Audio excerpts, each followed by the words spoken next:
Welcome to another installment of Song Stories. We're fast approaching the seasons of Advent and Christmas in the church, and so I thought this would be a great opportunity to introduce a new song for us that we'll incorporate into our worship this Advent. It's called Hark, a Thrilling Voice is Sounding. It's a song we don't know much about.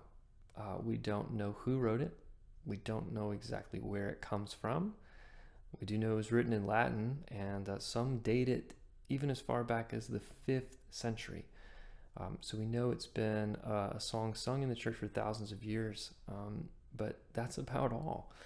I discovered it as I was researching and trying to collect some more songs that focused on those themes of Advent, of longing, expectation, preparation, anticipation. And I came across an album from the Chicago Metro Presbytery. And sort of under the leadership of Paul Vanderbilt, they've collected a lot of songs to be used for Advent and arranged them and put out this album. So I encourage you to check that out. But this one really caught my attention, their treatment of it. I thought it needed a little bit more. I added a small refrain to it. But that is the only contribution of mine. So I'm going to play a little bit of it for you and then reflect on a couple of things within it.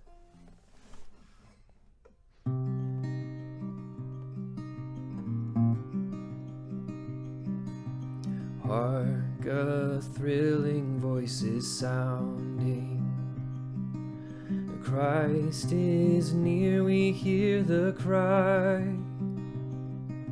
Cast away the works of darkness, O you children of the day.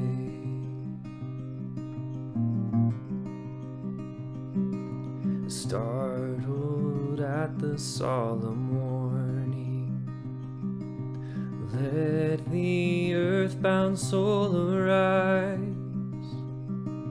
Christ its Son, all sloth dispelling, shines upon the morning skies. Come, Lord Jesus, Emmanuel.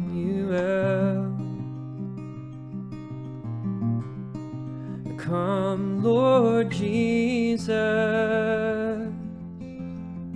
Emmanuel.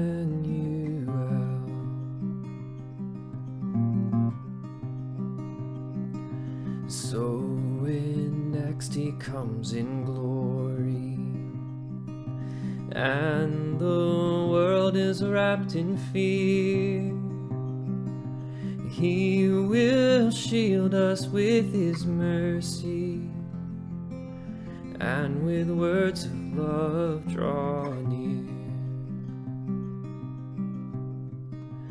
Come, Lord Jesus, Emmanuel.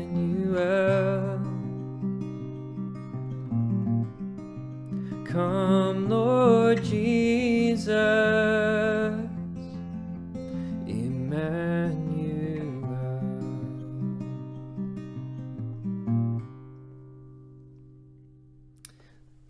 So there is the general feel of the song. I passed over one of the verses, but you get the idea. Two things that I love about this hymn and what it can speak to us in Advent.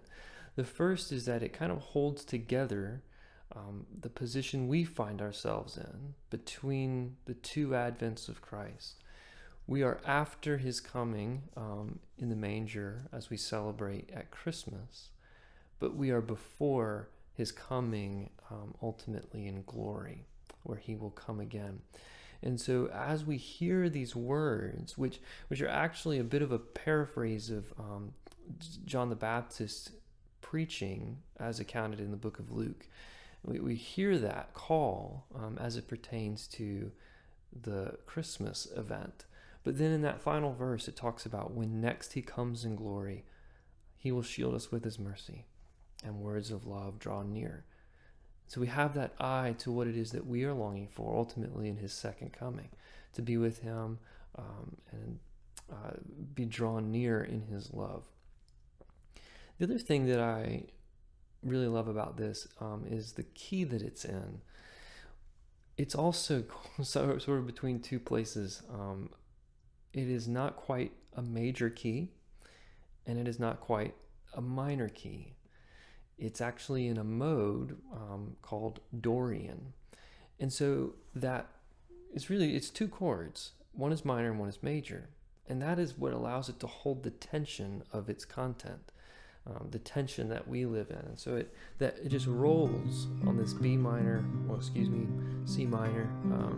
chord, this minor 1 chord. And so it has this mysterious quality to it. But then in the third line and in the refrain that I added, it goes into a major chord, right? So as it speaks about the thrilling voice sounding, Christ is near, we hear the cry. There's a sense in which, what sort of voice is this?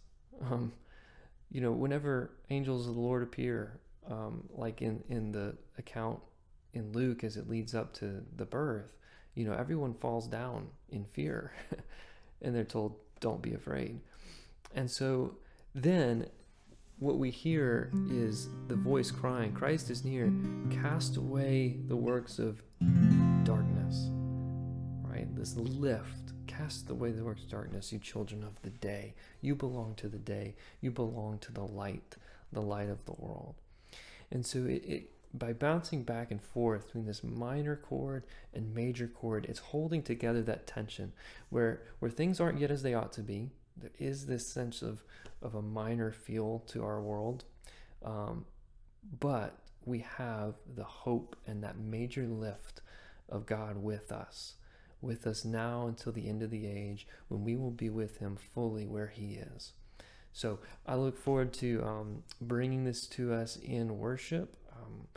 If you have any questions or want any music for it, please let me know. Happy to connect you with that. But until then, I hope you all are well and look forward to celebrating Advent with you in the coming month.